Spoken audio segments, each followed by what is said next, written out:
Okay. So volunteer things. Safety is always a big one. Obviously, we are in Honduras. People generally have a lot of concerns about safety.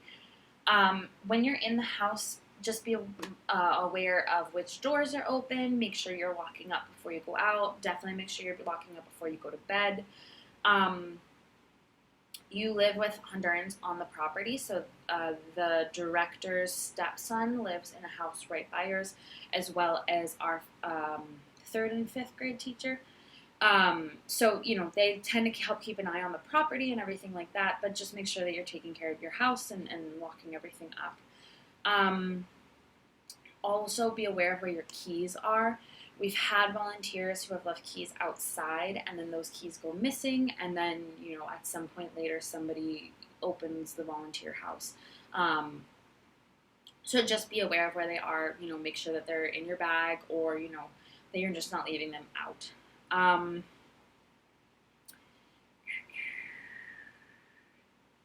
What else? Okay, out and about. If you are heading out, don't bring anything that would really suck if it got stolen. You don't need your passport, you don't need your credit card, anything like that. You don't need a large amount of money. I sometimes don't bring my smartphone. It's really up to you. But yeah, just so if you were to get into a situation, you wouldn't have to worry about, oh my gosh, my passport just got stolen. Most situations are, for instance, we've had a volunteer whose phone got stolen out of her bag on a crowded bus, so she just didn't notice it happening. Um, it's mostly situations like that. Very, very rarely it's anything like a mugging or anything like that at all. But just to be on the safe side. What you can do is you can make a photocopy of your passport and carry that around with you. So that's typically what I do. I always have a photocopy of my passport in my wallet. In the case that I did need an ID and I don't have one on me.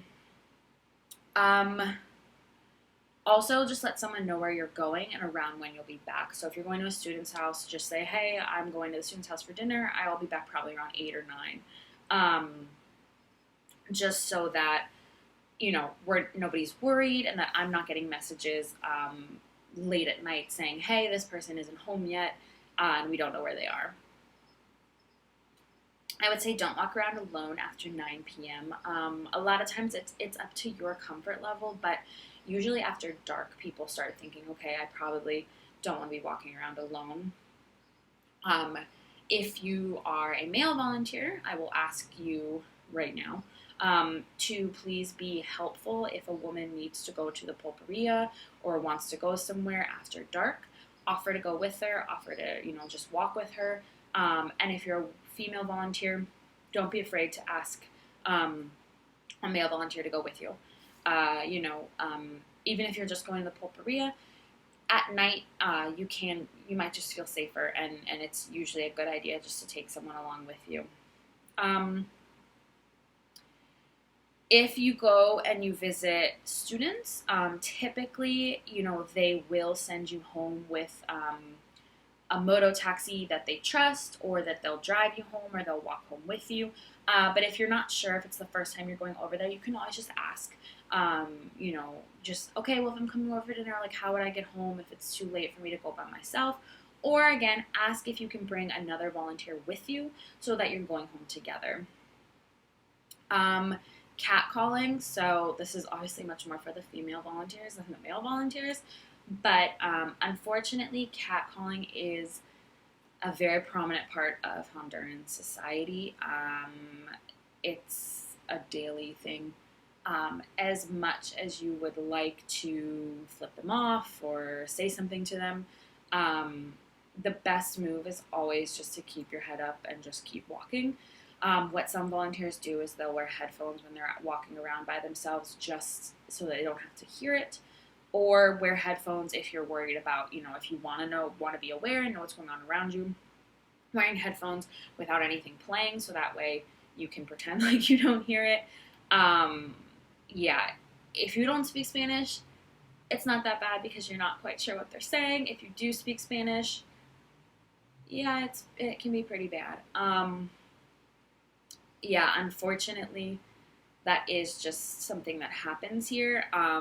That being said, it's not ever dangerous. I mean, especially if you're walking around in daylight, people will say things to you, but they won't try and grab you or anything like that. And there are always all people, around watching in the town around you. So it's not anything to be frightened of. It just is annoying and not nice. But if you're going into San Pedro, we typically go to San Pedro in groups. Also be aware of what time you're going and what time you're planning on being back. So if you're going to go to a movie, you probably don't want to go to a movie that starts at 5 p.m. because you would be getting back on the bus way after dark. I would say you typically want to be leaving San Pedro by 5:30 or 6. This is also true when you're traveling. So depending on where you're coming from, if it's between leaving at 4 in the morning and getting into San Pedro in the afternoon, or leaving later and getting to San Pedro at night, definitely leave early and get to San Pedro earlier. You don't want to be in San Pedro at night. It's happened to me before where I've come back from somewhere late, unavoidably, and have been dropped off in the middle of San Pedro at 9 p.m. It is not where you want to be, so just try to avoid that. The political situation, so I do always mention this. It is not anything that you have to be frightened of, but there were contested elections in like November 2017, I believe. Yes. So November 2017, where the president very obviously stole the elections. So like the incumbent president. And there were mass protests. So what these protests consist of are roadblocks, marches. I won't say that there were no injuries or deaths associated with this protest, but only with people who were directly involved in the protests. So if you went out into the streets and were protesting, there were sometimes clashes with police. But for us, we obviously, would never be involved in that. If any protests do pop up, so there's some occasional marches or occasional times where they say we're gonna put up roadblocks. That would just be a day where I ask everyone to kind of just hang out at home. Like I said, it's not dangerous in any way unless you're heading out into the protests. So I would ask nobody to do that. And yeah, one of the places where there usually are roadblocks set up is in front of the school because it blocks people from going into San Pedro. And the goal of these roadblocks is literally just to prevent people from going to work, and they call it like shutting down the country. So yeah, I always mention it. It's not anything to be concerned about. It's just, it would just be a day where we don't have school and you would just kind of Netflix and chill most of the day. Yeah, and I would ask, don't go to San Pedro. Don't try to go even to Cofradia, the next town over, nothing like that on a day when there's protests going on. Always be aware. So I've been here almost 5 years now, and it's very easy to get very comfortable in your routine and be like, oh, this is fine. I always walk home at 9:30 from this place by myself at night, and nothing has ever happened to me yet, so nothing ever will. It's really easy to get into that mindset, and I've seen a lot of volunteers do that. I would just say, just always kind of be on your toes. Don't be cocky about it. Don't pull out large wads of cash and be showing people how much money you have. Just try to be really smart about everything while you're here, because you always still are in Honduras, and it's not the most ideal place in certain aspects. So so just always be aware. Speaking of safety, when you arrive, want a Honduran cell phone. So some people choose to have just their smartphone if they have data. That's totally fine. Some people don't speak Spanish and they're just like, I don't think I'm going to use that. My Honduran cell phone is a pay-as-you-go, just small phone that I use because my smartphone only works in Wi-Fi. So if you wanted that, for instance, if you were on a bus or something and you needed to contact me or you needed to contact someone else, you can get one of those cell phones. I would say typically the volunteers don't use them very much, but in the case of emergency in the middle of the night or something, I can always be reached on my Honduran cell phone. So, drinking and smoking. So Honduras is a very religious society. Um, I've had Hondurans see, cigarette butts at, a volunteer house before, and been like, who smokes? If a Honduran brings up drinking to you, you can feel free to answer and talk to them about it. If they offer you a beer, you can feel free to take it. What I ask is that you don't talk to them about it. You don't, just go up to a Honduran and be like, hey, I got really hammered last weekend. That's not ideal. And to also not drink or smoke in public. So walking down the street with a beer in one hand and a cigarette in the other, please don't do that. If you are at your house, you are at a friend's house, you are at a bar, it is totally fine to be drinking. But please don't drink in public, at a soccer field, at a pulperia, anything like that, where a parent could come by who maybe isn't okay with drinking and might think something negative. Social media. So Hondurans are really bad at social media. They will friend you. They will find you and they will friend you, and then all of their friends will friend you, and you will get friend requests from kinder or prepa students. So like our little kids who have their own Facebooks. You can either not friend anyone or just make sure that your Facebook is clean. So for instance, I am friends with, I don't know how many Hondurans on Facebook, but I also don't post anything besides stuff related to school pretty much on my Facebook. So it's up to you. In terms of the houses, so the house that you will be living in, or the apartment, if you're living in the apartments, belong to Carla. She will come with usually some of the niñeras, some of the teaching assistants from school, and do a deep clean once a month.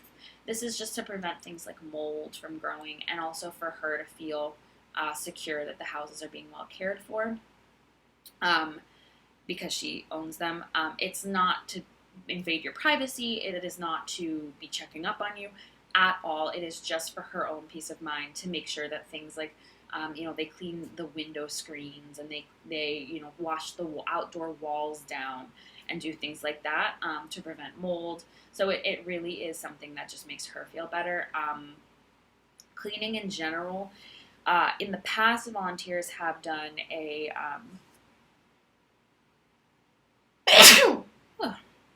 excuse me, have done a chore chart or things like that. I try to stay out of that as much as possible.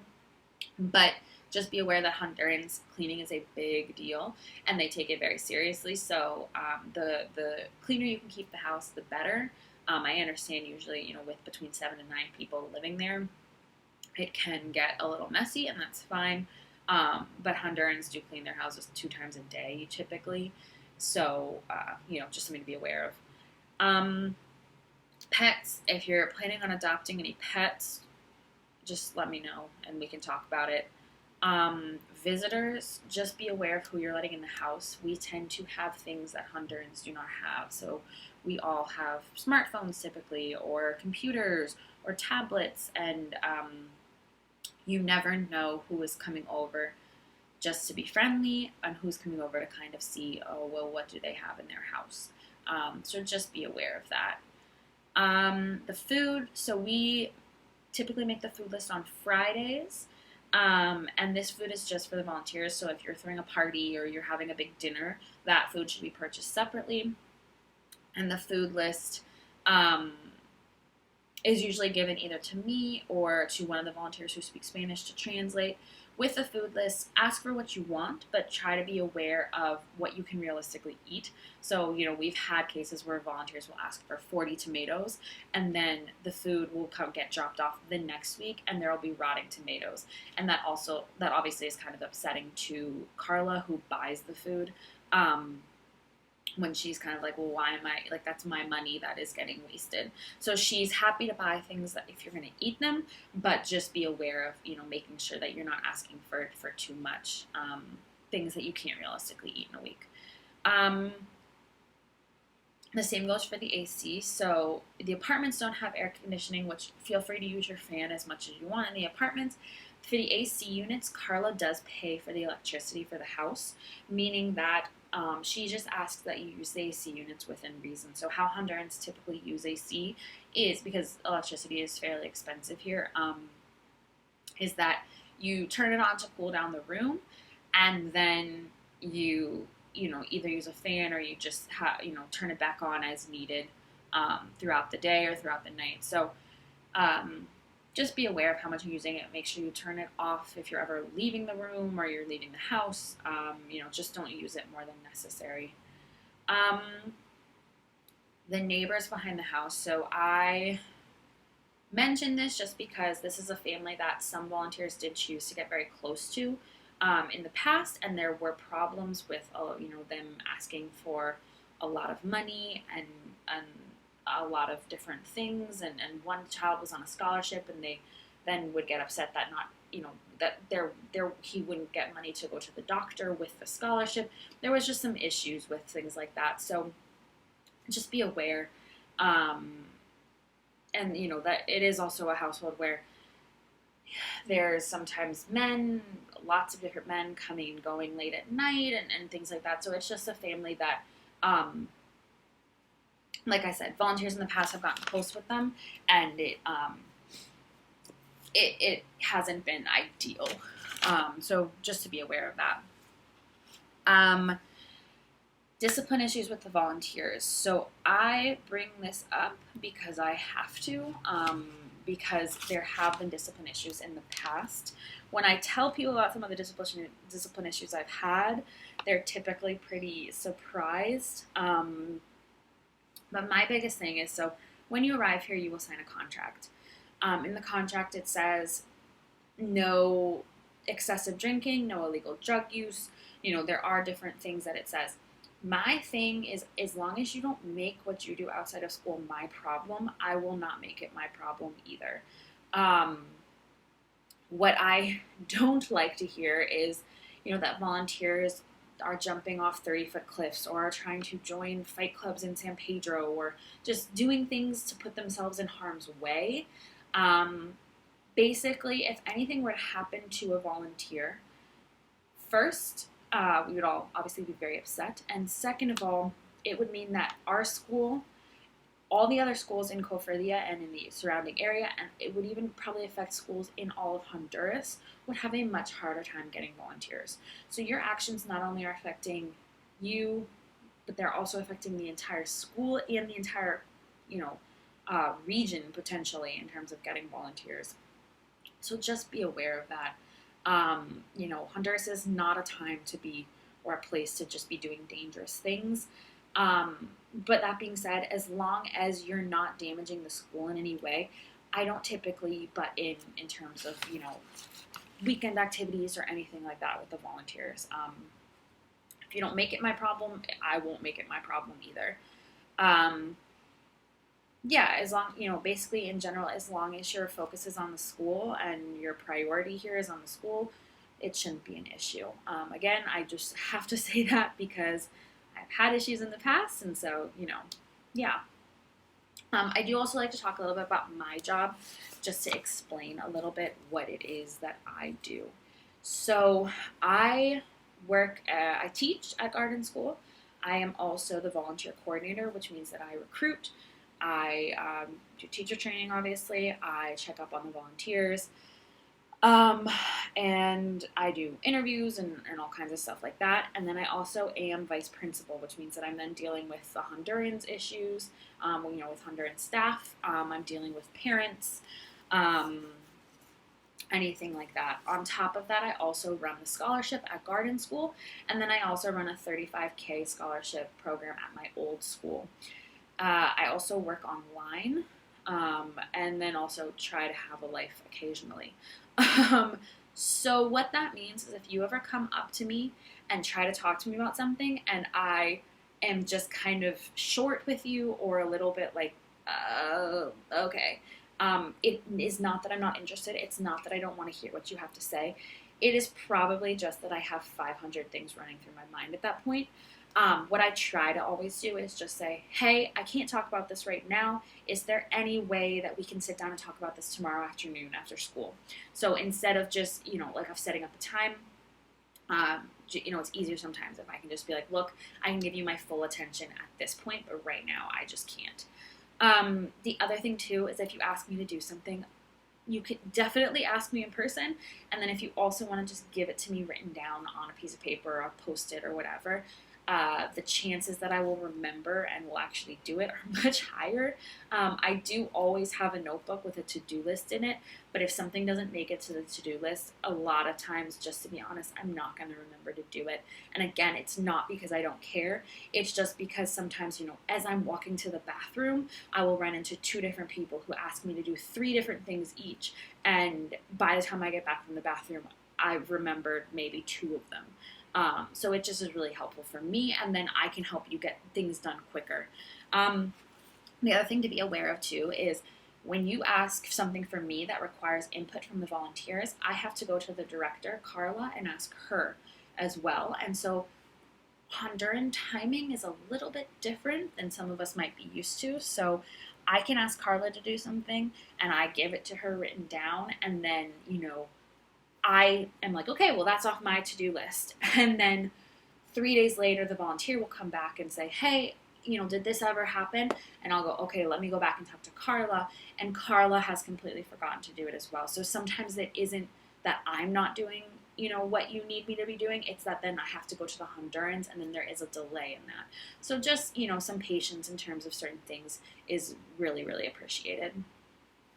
If you ever need to go to the clinic, I ask that you tell me as soon as possible. So rather than waiting until you get really, really sick, we can go when you're just kind of sick, and then it's not quite as bad.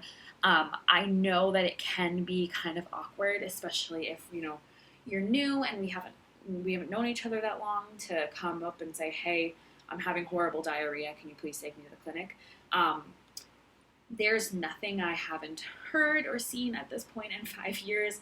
I have gone to gynecological visits. I've had volunteers on day 1 have to take their pants off in front of me. It doesn't bother me. I am not embarrassed by it. You should not be embarrassed by it either. Part of coming to Honduras is that chances are, at least one time during your stay here, you're gonna get a stomach bug, and you're gonna have diarrhea, or you're gonna be vomiting, and you're gonna need some help. And that's just part of my job. So people will say like, oh, I didn't want to tell you because I was embarrassed. And then we end up doing a hospital trip in the middle of the night. Nobody likes that. So just tell me what's going on. And typically, for certain things, I can just recommend what pharmacy to go to or what medication to take that you can just get over the counter. And then there's other things that I would say, okay, yeah, let's go to the clinic and do a clinic trip. So yeah, sooner rather than later is always best with stuff like that.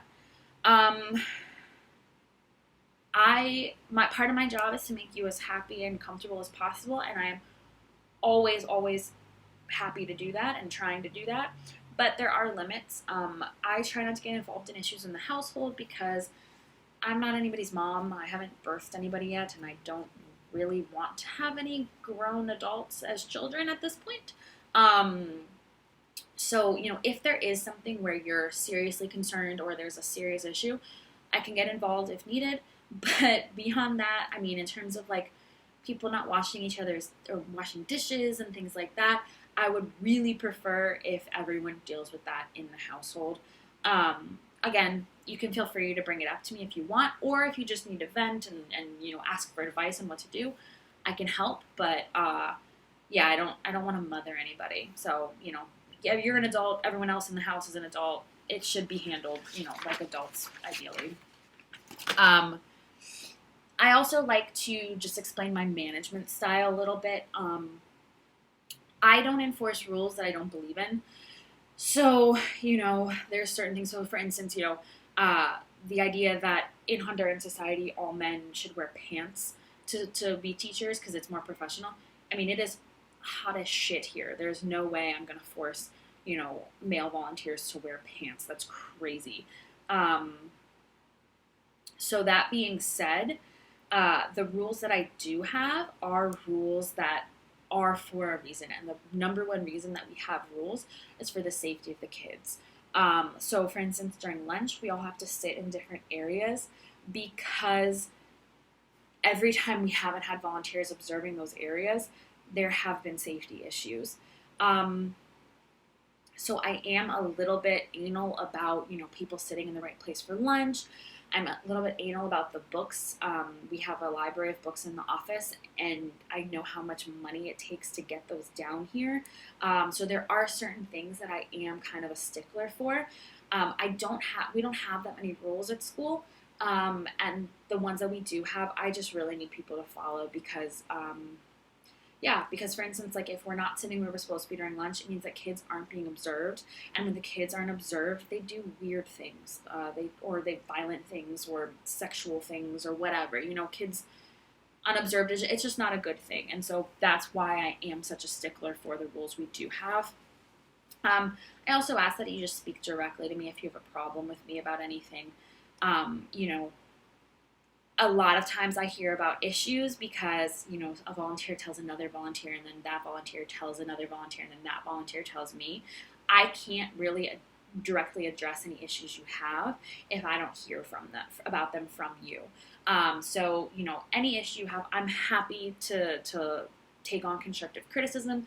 I'm happy to hear concerns or problems you're having, but it really does work best if they come from you. The other thing I always like to mention is I'm not a professional teacher.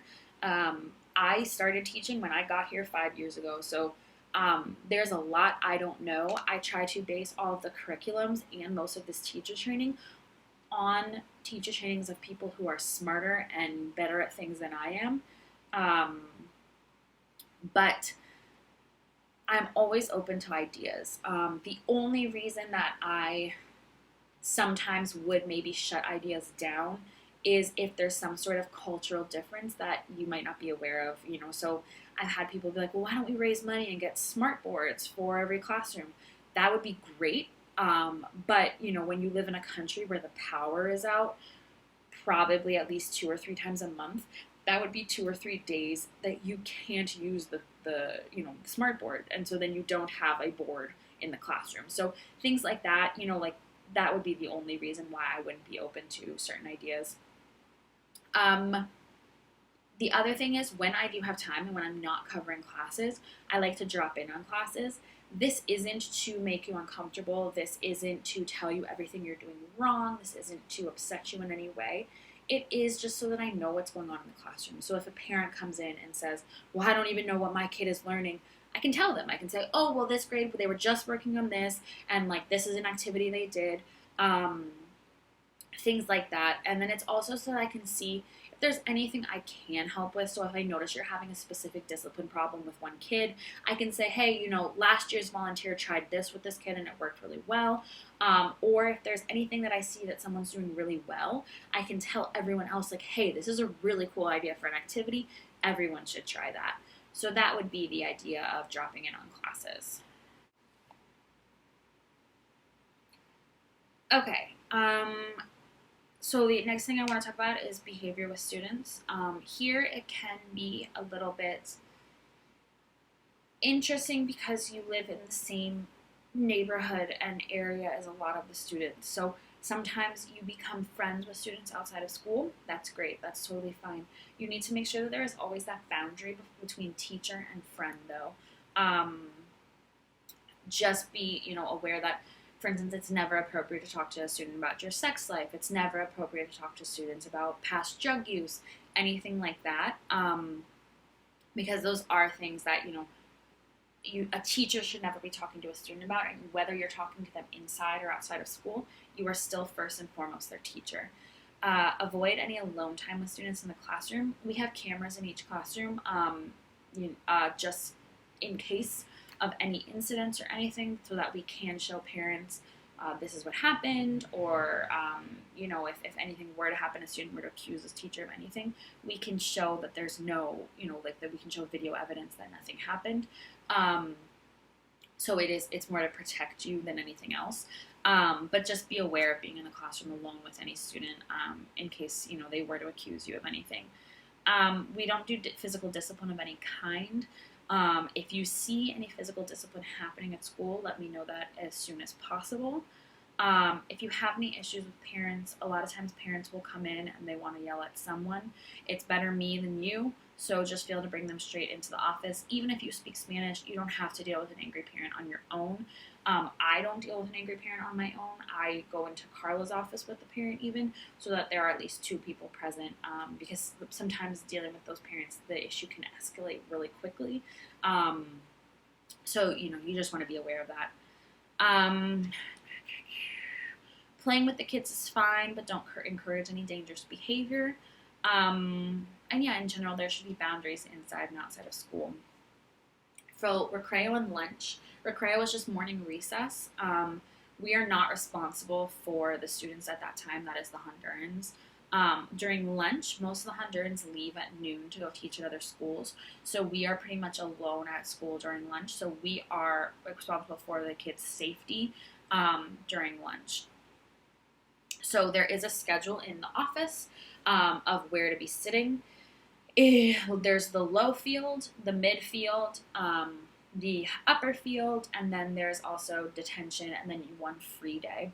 So basically, if you are sitting in the midfield, please make sure you're looking towards the bathroom or pila area, just because sometimes if unobserved, kids will go into the bathroom, or multiple kids will all go into the bathroom together, or they'll open the doors on kids that are using the bathroom, things like that. If you're sitting on the upper field, make sure that you can see there's an alley. It's kind of hard to explain. If you're not here yet, you'll see it when you get here, but there's parts of where the classrooms are that you can't see from below. So please make sure you're sitting up where you can see, because kids will go back there and again do weird shit. And then for detention, if there's, for instance, two of you who have the same schedule, which typically is how it is, both of you don't have to be in detention at the same time. You can have one person in detention and one person out, and then switch halfway through. Detention kids need to be quiet. If you're having trouble with that at any time, feel free to let someone know. But they can't talk, they can't be doing other work. They need to just be sitting and be quiet, because we really don't want detention to be fun. It is supposed to be a punishment.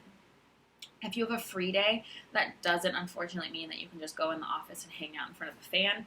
I do still need you to be outside, but it just means you can sit wherever you want. So the reason we have this schedule, again, is for safety issues, but, you'll learn. But sitting up in the upper field is usually the worst, because it's the hottest up there. There's not really a good place to sit. There's not a table. So we rotate so that you're not always stuck at the same place. And so if you have a free day, that just means you get to go sit wherever you want. During lunch, please make sure that the kids are behaving appropriately. So, if you're playing with the kids, please play safely, and just anything you see that shouldn't be happening, call it out. We don't have specific rules, but most of it is pretty common sense. If you see kids hitting each other, tell them no. If you see kids playing in any way that looks dangerous to you, tell them no. If there's anything that you see that you don't think is appropriate, you have the right to say, no, don't do that. So yeah, just be watching the kids while you're eating and while you're, observing and everything during lunch. We don't allow kids in the office unless they are sick or in trouble. And we also don't make copies for the kids. One thing I do always like to mention is that Honduras can be isolating, and most people have at some point what you call your Honduras breakdown. So this would be when you get home from school and it's hot and you've had a long day and the power is out and you don't have any water and you are just like, oh my god, I don't want to fucking be here anymore. It happens to everyone. It doesn't mean, if you say that to someone, it doesn't mean they're going to think that you hate Honduras and that you hate the kids and that you're not, committed to being here. Chances are everyone's going to be like, oh yeah, that happened to me last week. Like, oh, I just had a really rough day. That's totally fine. You have a support system here. Use it. If you need to talk to me about issues you're having, if you need to talk to any of the other volunteers about issues you're having, just do it, because I guarantee you no one is going to be like, oh my God, she hates it here, he hates it here, they're gonna leave. We're definitely gonna understand because we all go through it. Um, Also, we're each other's best resource. So that's not just for, in terms of adjusting living to Honduras. It's also true in terms of teaching and discipline problems. So during the Wednesday meetings, a lot of times people bring up, hey, I'm having this discipline problem. Does anyone else have that issue? Has anyone else found anything that works? Um, so yeah, that's something that we definitely do, and that is a huge help. Okay, we're getting to the end of this. Supplies. We have a bodega, so right next to the eighth grade classroom, there is a gray door that has a key, and the key is usually in the office. That has toilet paper, glue, what else? Posters, paint, anything that you could really need in terms of those kinds of supplies. Feel free to take that as needed. Just be aware of how much you're using because we don't have that's all we have for the whole year. So use what you need, but don't be wasteful of anything extra that you don't need. What else? So most of the students should have glue and scissors and markers in their backpacks at all times. I say that, a lot of them don't. What some volunteers choose to do is, have a supply of markers that they have at all times. And then when they do a project that involves, coloring something, they put those out for the kids to use. It's up to you. You can make posters for your classroom. The Hondurans just ask, the only way to get posters to stick to the walls here, usually, unless you have heavy duty tape or like the sticky thing, like I don't know if they're the double sided things that you buy, like if you were gonna hang like a hook or something, I forget what they're called, but yeah, those are the only things that would really stick to the walls because of how humid and hot it is. So glue is pretty much how posters stick on things. They just asked that instead of gluing like individual little bits of paper to the walls, that you would glue like a big poster and then glue the paper to that. So yeah, they just asked that. What else? Seating arrangements. Seating arrangements are not optional, I would say. You definitely want your kids sitting where you want them to be sitting. If they choose where they sit, they'll sit with their friends. So with that in mind, don't be afraid to go in for the first 5 minutes of every class and make the kids move to where you want them to be. Yes, you lose time, but if you have a class where, for instance, the Hondurans have them in the morning and then you have them all afternoon, it is so worth it to move them to where you want them to be rather than having discipline problems throughout the rest of the class. You can also ask the Hondurans too, like, hey, are you okay if I do a horseshoe, chair arrangement instead of rows? That's totally up to you. What else? In terms of discipline, so there's different levels. There's times where you should send kids to the office. So if a kid is blatantly disrespectful to you, is violent, is very disruptive multiple times, that's totally fine to send a kid to the office for that. On the other side of that, you don't want to be sending a kid to the office because they don't have a pencil. Things like that should be dealt with in class. We also call parents for for severe offenses or for multiple times in the office. But a majority of discipline is going to be dealt with in class. So we'll talk about this more in the discipline teacher training session. But yeah, it is just to be aware of that. Like I said before, you do kind of want to reserve the office for more severe issues and situations. What else? I mentioned before we have an end of the day schedule, so the person is required, or it's usually 2 or 3 people, are required to stay until 2:20, 2:30, until most of the kids get picked up. The internet, so we don't share the passwords with the Hondurans because we have in the past, and they've given them to the kids, and then they've also been on their phones constantly. So instead, we ask, you keep that just for you. I would give you the password right now, but I don't know what it is. I forgot it. So I will give it to you when you arrive or when your first day in school. We don't use Spanish in the classrooms at all, except for discipline issues. So I've heard volunteers be like, okay, everybody go get water, agua, agua. The kids know what water is. You saying agua doesn't help in any way except letting the kids fall back on their Spanish instead of forcing them to use English. So the idea is that they're using English as much as possible, and if they know that they can say puedo ir al baño instead of saying can I go to the bathroom please, they will. And so we really do need to push them to be using English. So please, please, please do not use Spanish except for discipline issues. If you are having a discipline issue and you don't speak Spanish, you can always bring the student to me, regardless of whether I'm teaching or not. I can always, I'm happy to yell at your kid if you need me to. Or to one of the other Spanish-speaking volunteers if you just want to make sure that the kid knows what they did.